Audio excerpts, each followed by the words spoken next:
आज हम बात करने वाले हैं भारत के नए संसद भवन की। इसका निर्माण कब से शुरू हुआ, कितनी सीटें हैं, इसका आकार कैसा है और क्या-क्या इसमें विशेषताएं हैं और इसे क्यों बनाया गया। भवन की हाल ही में भारतीय प्रधानमंत्री ने भारत के नए संसद भवन का उद्घाटन किया है, जो संशोधित सेंट्रल विस्टा परियोजना का हिस्सा है। आर्किटेक्ट बिमल पांडे द्वारा डिज़ाइन की गई नई इमारत का निर्माण 2019 में शुरू हुआ था। नए संसद भवन की आवश्यकता क्यों? सांसदों के बैठने की संकीर्ण जगह। पुरानी इमारत को कभी भी पूर्ण लोकतंत्र के लिए द्विसदनी विधायिका को समायोजित करने के लिए डिज़ाइन नहीं किया गया था। 2026 के बाद लोकसभा सीटों की संख्या वर्तमान 545 से उल्लेखनीय रूप में बढ़ाने की संभावना थी, जब सीटों की कुल संख्या पर रोक हट जाएगी। संकटग्रस्त बुनियादी ढांचा, जल आपूर्ति और सीवर लाइनें, एयर कंडीशनर, अग्निशमन उपकरण, सीसीटीवी कैमरे आदि जैसी सेवाओं के जुड़ने से कई स्थानों पर पानी का रिसाव हो गया और इमारत के सौंदर्य शास्त्र पर असर पड़ा है।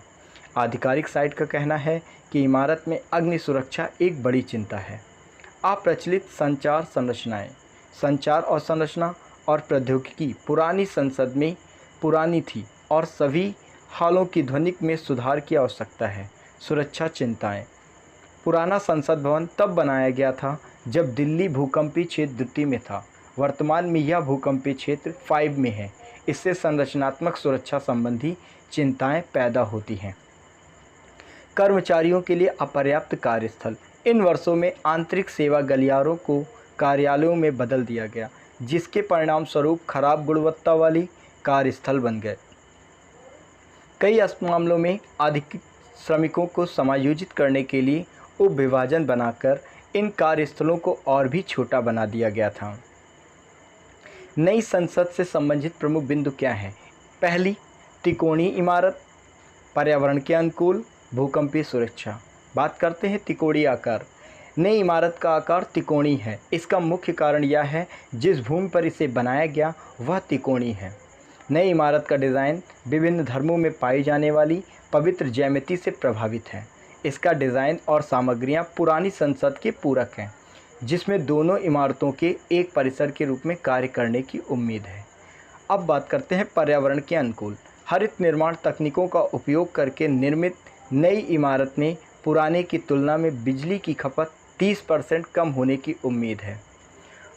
वर्षा संचयन और जल पुनर्चक्रण प्रणालियों को शामिल किया गया है। इसे अधिक स्थान कुशल बनाने और अगले 150 वर्षों तक कार्य करने के लिए डिज़ाइन किया गया है। अब बात करते हैं भूकंपीय सुरक्षा।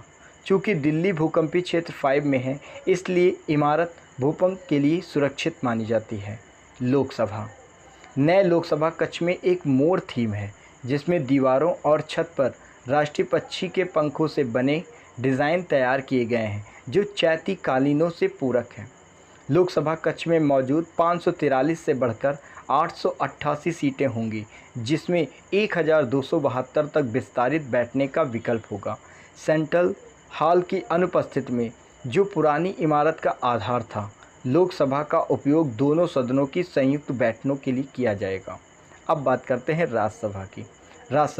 राज्यसभा कक्ष को कमल की थीम पर लाल कालीन बिछाकर सजाया गया है। लोकसभा और राज्यसभा दोनों में एक बेंच पर 2 सांसद बैठ सकेंगे और प्रत्येक सांसद के डेस्क पर एक टच स्क्रीन होगा।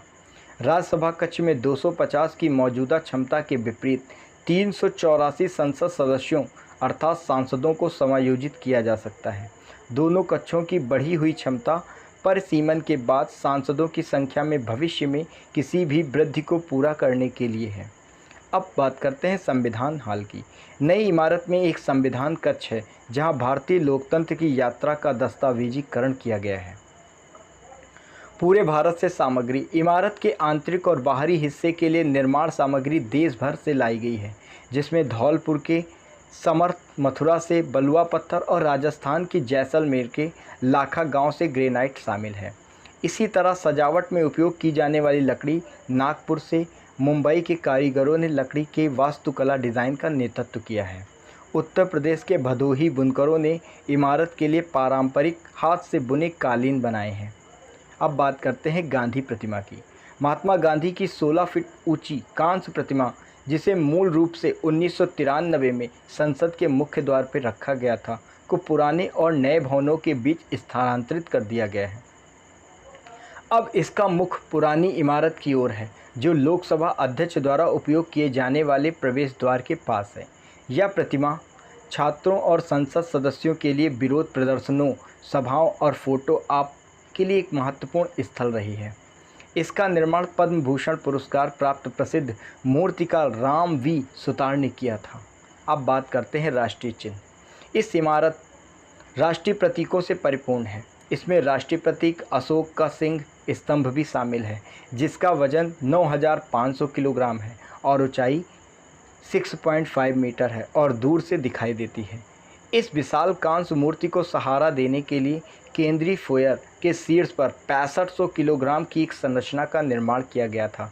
प्रवेश द्वार पर अशोक चक्र और सत्यमेव जयते शब्द पत्थर पर उकेरे गए हैं। बात करते हैं स्वर्ण राजदंड की। अंग्रेजों से सत्ता के हस्तांतरण के उपलक्ष्य में स्वतंत्रता की पूर्व संध्या पर जवाहरलाल नेहरू को दिया गया एक स्वर्ण राजदंड, जिसे सेंग्योल नए लोकसभा अध्यक्ष के मंच के पास रखा जाएगा। यह राजदंड उन्हें तमिलनाडु के पुजारियों द्वारा दिया गया था। डिजिटल हो रहे हैं। नई संसद के पर्यावरण अनुकूल फोकस के रूप में सभी रिकॉर्ड, सदन की कार्यवाही, प्रश्न और अन्य व्यवसाय को डिजिटल किया जा रहा है। इसके अलावा टैबलेट और आईपैड भी आदर्श बन जाएंगे। भवन में गैलरी, शिल्प नामक गैलरी में पूरे भारत के कपड़ा प्रतिष्ठानों के साथ साथ सभी भारतीय राज्यों की मिट्टी से बने बर्तनों की वस्तुओं का प्रदर्शन किया जाएगा। गैलरी स्थापत्य विभिन्न राज्यों और केंद्र शासित प्रदेशों सहित भारत के प्रतिष्ठित स्मारकों का प्रदर्शन करेगी। स्मारकों के अलावा इसमें योग आसनों का भी समावेश है। अब बात करते हैं वास्तुशास्त्र की।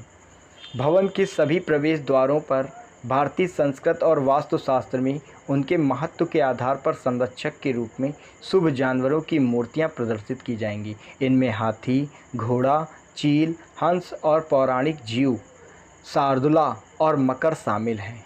Focal pendulum.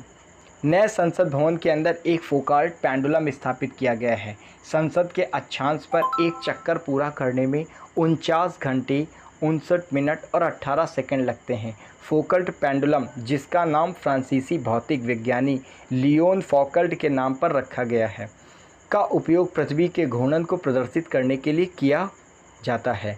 पेंडुलम में छत के एक निश्चित बिंदु से एक लंबे मजबूत तार के अंत में लटका हुआ एक भारी बाब होता है। जैसे ही पेंडुलम घूमता है, वह काल्पनिक सतह जिस पर तार और बाब स्पाइल करता है, उसे झूले का तल कहा जाता है। अब बात कर लेते हैं सेंट्रल विस्टा की। नई दिल्ली के सेंट्रल विस्टा में राष्ट्रपति भवन, संसद भवन, उत्तर और दक्षिण ब्लॉक, इंडिया गेट, राष्ट्रीय अभिलेखागार सहित अन्य स्थान हैं। दिसंबर 1911 में किंग जॉर्ज पंचम ने दिल्ली दरबार एक भव्य सभा में भारत की राजधानी को कलकत्ता से दिल्ली स्थानांतरित करने की घोषणा की थी। जॉर्ज पंचम के राज्याभिषेक के उपलक्ष्य में दिल्ली दरबार का आयोजन किया गया था। नए शहर के निर्माण का कार्य एडविन लुटियंस को दिया गया था, जो यूरोपीय क्लासिकवाद के प्रति अपने दृढ़ पालन के लिए जाने जाते थे, और दक्षिण अफ्रीका के एक प्रमुख वास्तुकार हर्बर्ट बेकर को दिया गया। हर्बर्ट बेकर दक्षिण अफ्रीका के प्रिटोरिया में संघ भवनों के वास्तुकार भी हैं। संसद भवन की इमारत लुटियंस और बेकर दोनों द्वारा डिज़ाइन की गई थी। राष्ट्रपति भवन का डिज़ाइन एडविन लुटियंस ने बनाया था। सचिवालय, जिसमें उत्तर और दक्षिण दोनों ब्लॉक शामिल हैं, हर्बर्ट बेकर द्वारा डिज़ाइन किया गया था।